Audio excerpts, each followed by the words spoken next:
Hello दोस्तों, स्वागत है आपका एक बार फिर से मस्त टेक डेवलपमेंट के इस ट्यूटोरियल सीरीज के अंदर। आज के सेशन में हम देखेंगे कि हम किस तरीके से कॉमन कंपोनेंट क्रिएट करके और कॉमन स्टाइल कंपोनेंट क्रिएट करके उसे यूज कर सकते हैं किसी भी कंपोनेंट के अंदर। तो दोस्तों मान लीजिए कि आपको क्या करना है, एक वेबसाइट के ऊपर बटन क्रिएट करने हैं मल्टीपल, लेकिन उसके स्टाइल सेम रहने वाले। तो हर बार आप इस तरीके से स्टाइल कंपोनेंट तो बनाने नहीं चाहोगे, तो वहां पे हम क्या करेंगे, कॉमन स्टाइल कंपोनेंट बना लेंगे और उसका ही बार बार यूज करेंगे। अब किस तरीके से वो करना है वो देखते हैं। तो चलिए, अब हम क्या करते हैं, सबसे पहले तो हम हमारे एसआरसी के अंदर एक न्यू फाइल क्रिएट कर देते हैं। यहाँ पे आप फोल्डर बना के भी फाइल क्रिएट कर सकते हो, डायरेक्ट भी कर सकते हो। मैं यहाँ पे एक फोल्डर बनाने की जगह पे डायरेक्ट ही कर रहा हूँ और उसको नेम दे देता हूँ लाइक कॉमन एलिमेंट्स। ठीक है, चलिए हमने यहाँ पे कॉमन एलिमेंट्स डॉट जेएस नाम से एक फाइल क्रिएट कर दी है। अब यहाँ पे मुझे क्या करना है, यहाँ पे सेम वे अगर मुझे बटन बनाना है तो मैं बटन बनाऊंगा, लेकिन उससे पहले मुझे क्या लिखना पड़ेगा, यहाँ पे एक्सपोर्ट करना पड़ेगा एंड देन कॉन्स। अब याद रखिए ये कंपोनेंट नहीं है, यहाँ पे हम क्या कर रहे हैं, एक कॉमन स्टाइल क्रिएट कर रहे हैं। सो मैंने यहाँ पे उसे कर दिया एक्सपोर्ट। उसके बाद मैंने यहाँ पे लिख दिया कॉन्स्ट, और कॉन्स्ट लिखने के बाद यहाँ पे मैं लिखता हूँ कोई भी नेम, लाइक मेरा क्या है, ब्लॉक का बटन मुझे क्रिएट करना है। सो मैंने यहाँ पे लिख दिया block button is equal to style dot. उसके बाद यहाँ पे जो भी लिखना है वो, लाइक मुझे बटन के ऊपर देना है तो मैंने बटन दे दिया। उसके बाद टिल्ट साइन लेने के बाद यहाँ पे एंटर कर देता हूँ। एंड नाउ अब इसका मुझे क्या करना है, बैकग्राउंड कलर चाहिए मुझे। सो मैंने यहाँ पे बैकग्राउंड हाइफन कलर ले लिया है एंड कॉलन करके मैं इसका कलर ले लेता हूँ, लाइक मैंने यहाँ पे ले लिया ब्लू। चलिए, तो यहाँ पे ब्लू कर दिया है। उसके बाद मुझे कलर चाहिए, सो कलर मैंने कर दिया है वाइट। नाउ मुझे टेक्स्ट साइज चाहिए, सो मैं यहाँ पे ले लेता हूँ फॉन्ट हाइफन साइज एंड उसको मैंने कर दिया है लाइक 22 px। चलिए, तो मैं इतनी चीजें यहाँ पे कर चुका हूँ। अब ये मेरा स्टाइल कंपोनेंट बन के रेडी हो चुका है ना। अब इसको मैं कर देता हूँ सेव।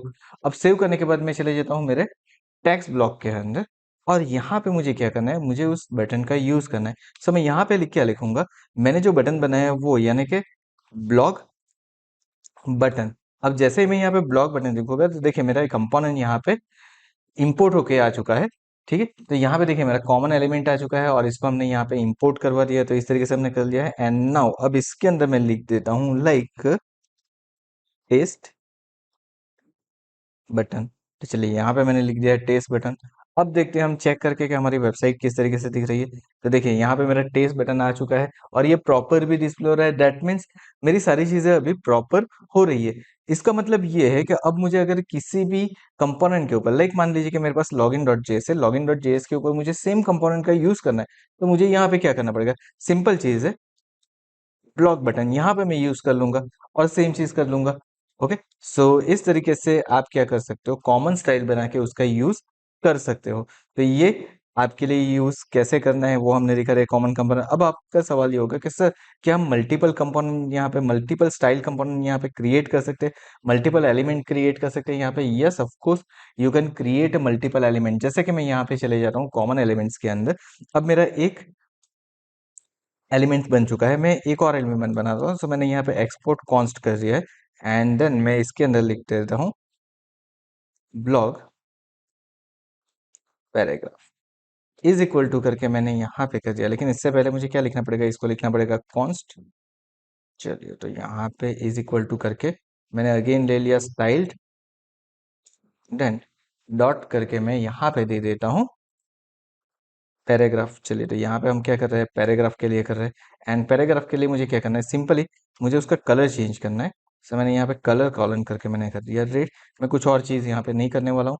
सो ये मेरा बन चुका है एक और एलिमेंट्स। अब मुझे क्या करना है, टेस्ट ब्लॉक जो है हमारा उसके अंदर उसका यूज़ करना है। तो मैं यहाँ पे चले जाऊँगा एंड हमने बनाया था ब्लॉग इप्सम।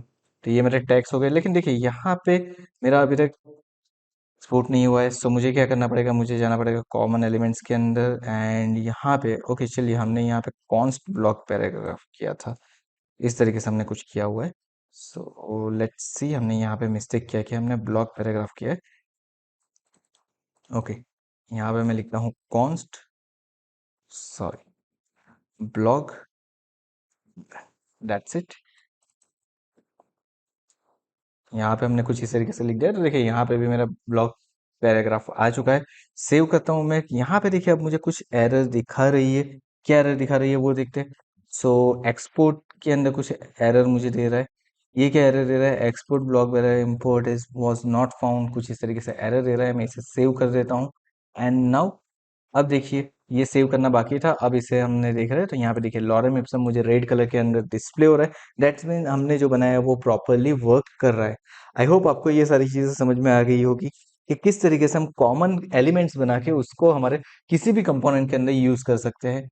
सो अगर ये वीडियो पसंद आया तो वीडियो को लाइक कर दो, चैनल को सब्सक्राइब कर दो, नोटिफिकेशन बेल आइकन के ऊपर क्लिक कर दो और इस वीडियो को हो सके उतना शेयर करो अपने फ्रेंड लोगों के साथ अपने सोशल मीडिया प्लेटफॉर्म के ऊपर, ताकि सब ये मन स्टेप डेवलपमेंट की जो हमारी ट्यूटोरियल सीरीज चल रही है उसका फायदा उठा सके। Thank you so much for watching this video.